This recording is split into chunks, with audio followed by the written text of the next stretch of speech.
Hey guys, welcome back to the channel. As you can see, we'll be working on the Corvette today. And what we'll be doing today is actually doing a bunch of electronic updates, and that's going to include fixing the clock. So long story short, my clock hasn't worked in like a year and a half, and basically there's two things because of that. One, I believe the satellites didn't update on their GPS timing system, so that's one reason they're not working. The second reason is because those clocks on the navigation hard drives were only programmed to like go to a certain year and then they stopped working. So I think it's a combination of out-of-date software on the navigation units themselves as well as a change on the satellites. So we'll show you how to fix that. The second update we're going to do is we're actually going to check the computer and make sure all of our emissions stuff is ready. That way we know we can pass inspection, because I live in an inspection county and I need to make sure everything is good to go electronically there. And the third thing will actually be the tire pressure monitor system. You guys saw in a video a few weeks ago that we actually installed new tires. Well, we also installed new sensors. And to make sure the traction control, the competition mode, all that stuff works, you actually have to have those sensors programmed and working. So we're going to take care of that today as well. So let's go ahead and get started on the navigation update. But to do that, we're going to have to go upstairs into the office. Alright guys, so this fix for the clock should be pretty simple. Let's go ahead, and I Googled C6 Corvette, navigation clock not working. And I found two fixes. One I found on this website, CorvetteMechanic.com. The second is a Corvette forum post. And basically what we found is this guy has a ISO file, which I think is going to be easier to burn. And the second person has a zip folder and it has this .kwi file in it. So what I did was I downloaded both, but I think I'm going to go with this first one, the .iso file. I think it'll just be easier to use. So click on the file, download it, and here we go.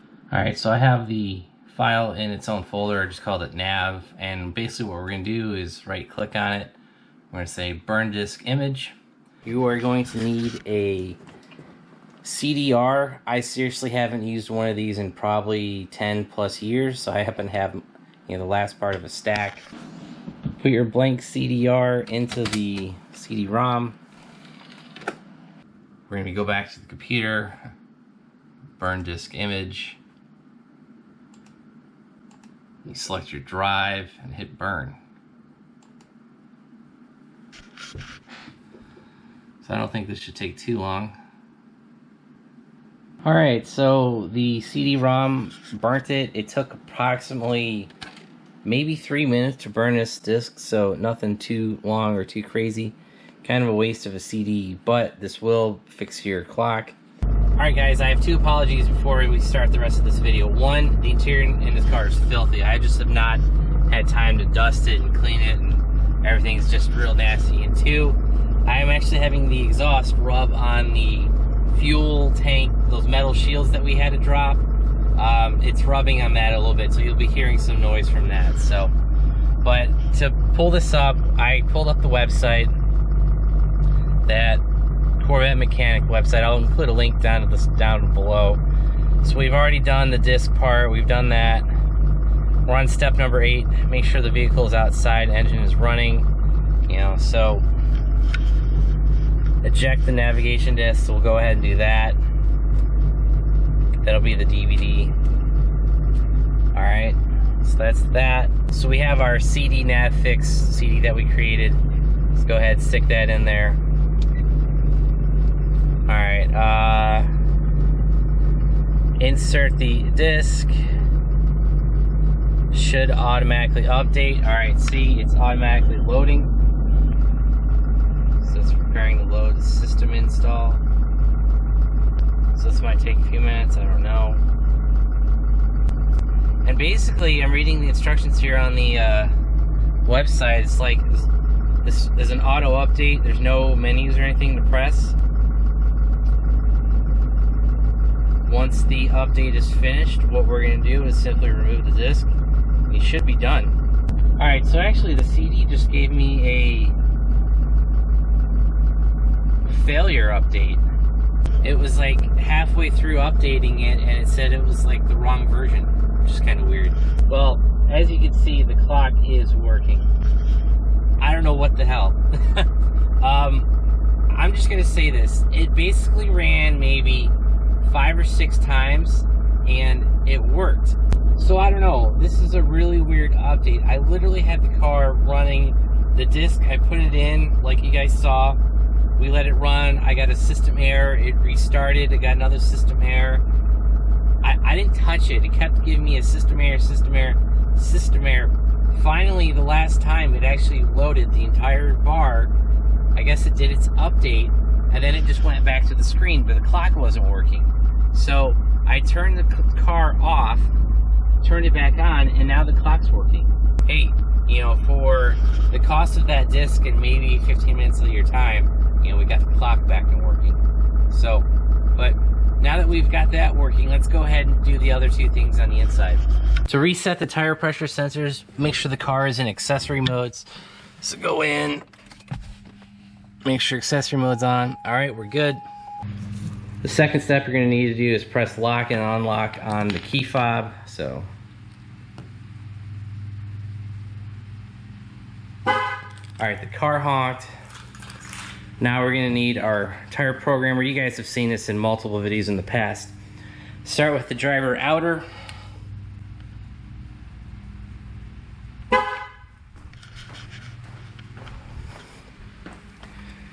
Passenger front.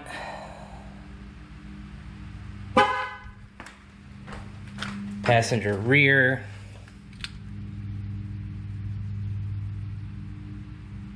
And then the driver rear.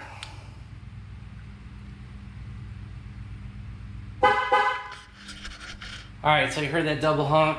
The tire pressure sensor is fully programmed, and I'll have a link down to this below. We've used this probably 3 or 4 times in the channel now, and I've only had 1 set of batteries in it, and this has been working the entire time.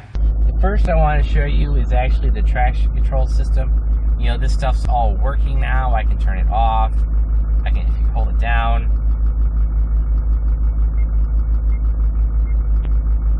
Competitive driving mode works. Now if we hold, press and hold, we should say, there you go, traction system and active handling off.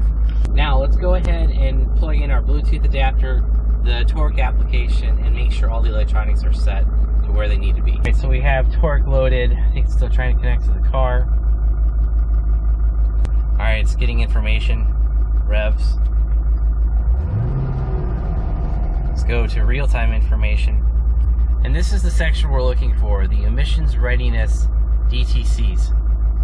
This is what's necessary to pass my emissions in my local area. So if any of these are failing, you know, in the computer or, you know, whatever, this is a good way to tell if your car will be able to pass emissions. And as you guys can see, everything on our screen is green.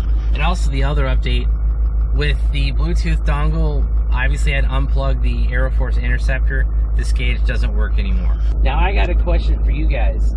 Do those Y splitters work for the OBD2 port? Think about getting one, and that way I could run the Bluetooth dongle and data log, you know, see all our gauges here while we're racing and stuff.